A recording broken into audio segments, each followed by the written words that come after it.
ঘুম থেকে উঠে মশারি তোলা হচ্ছে। আমি বরাবরই 7টার সময় উঠি, পাক্কা 7টা বাজে। আমি তো অনুকূল ঠাকুরের শিষ্য, তাই আমি একটু প্রার্থনা শুনি। প্রার্থনা শুনে তারপর আমি 7টা বাজে তারপরে উঠি।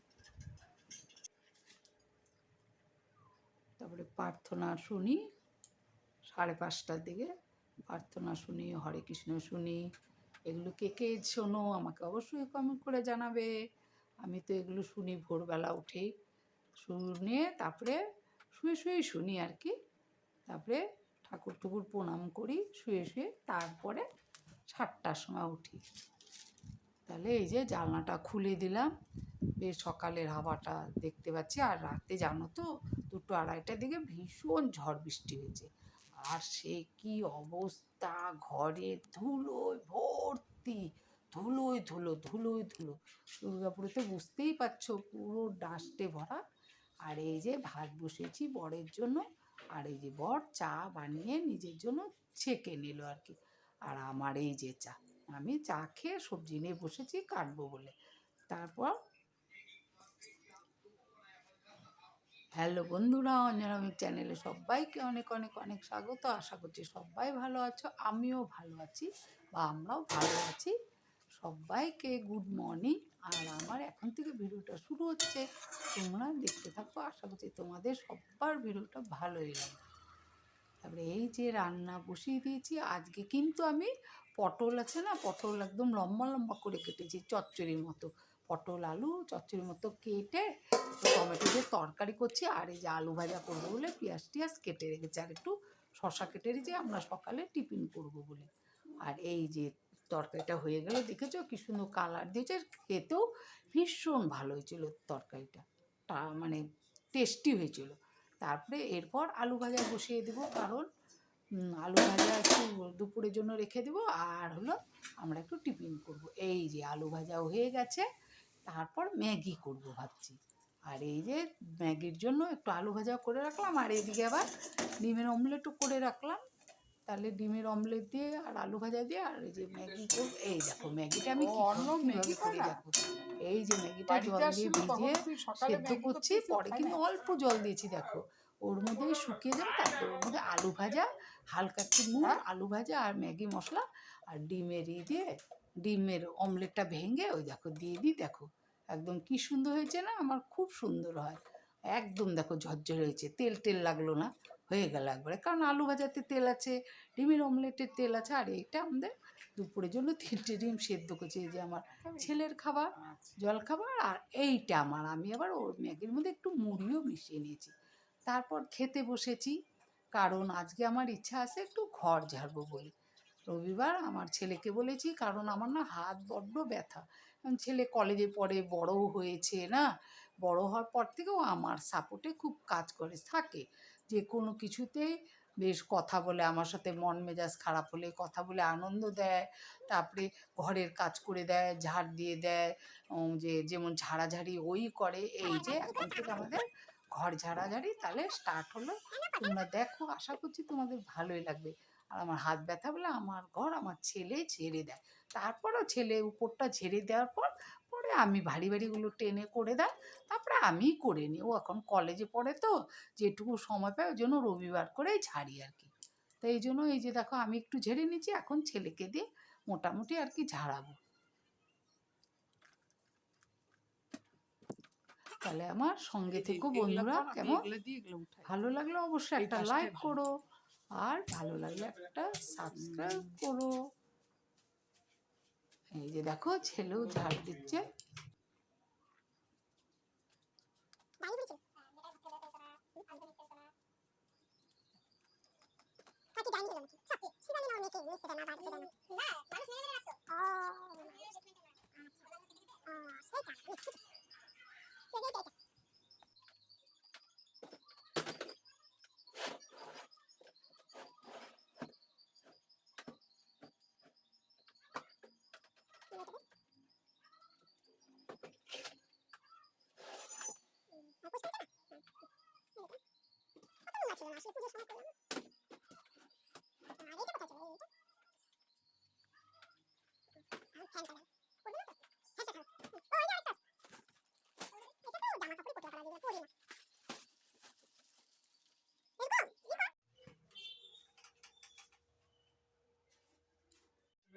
স্বর্ণমুখী খ্যাপা ওই তোর মা তো তোকে যখন বলবে বিয়া করবি তো তুই তখনই বিয়া করবি। পিছন উপরগুলো ঝাড়ছ?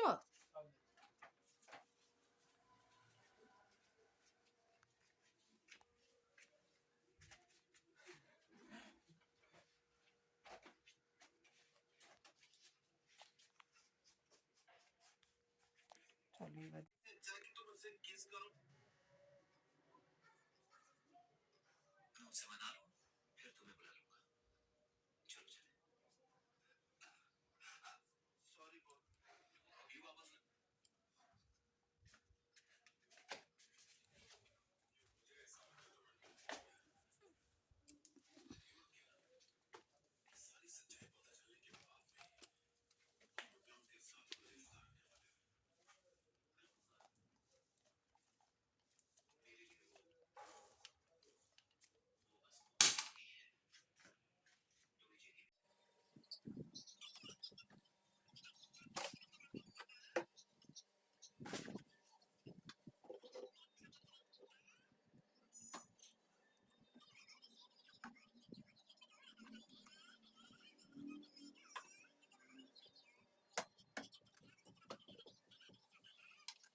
বিদেশে মানুষরা প্রচুর পয়সা কামাইতে পারে কিন্তু বিদেশে কিন্তু প্রচুর খাটতেও লাগে জানো?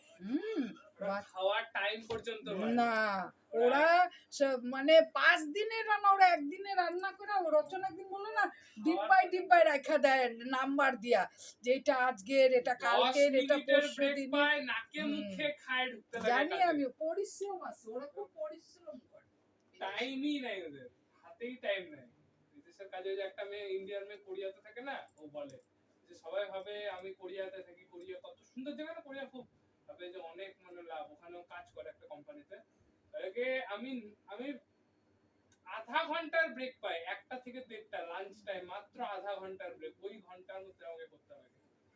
ওদেরকে আমার যে খাটনি হয় আমি নিজে বলে বোঝাতে পারবো না মানে কি ইন্ডিয়ার মানুষরা মানে সারাদিন খেটেও এত খাটনি করে না আমি একদিনে যা খাই। 7টার মধ্যে ছুটি হয়ে যায় সন্ধ্যা 7টার মধ্যে ছুটি হয়ে যায় কিন্তু ওদের লাইফটা এনজয় আছে যতই খাটনি হোক ওদের কোম্পানি থেকে ওদের ঘুরতে নিয়ে যায় এসে করে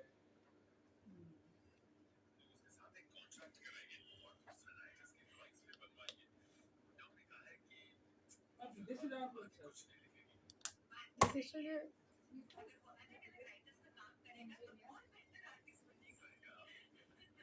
গিয়ে ওখানেই থাকার ইচ্ছা। বাবাকে দেখি আমরা বিদেশি বলবো আসছে দাদুর পাশে থাকবে না বিদেশে যার যাওয়ার ইচ্ছা সে চলে যাবে বিশাল বড় ঘর বানাবো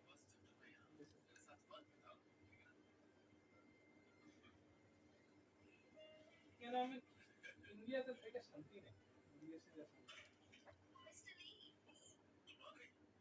না 10টা 12টা এপিসোড 10টা 12টা এপিসোডের মধ্যে পুরো কাহিনী খতম করে 10টা থেকে 12টা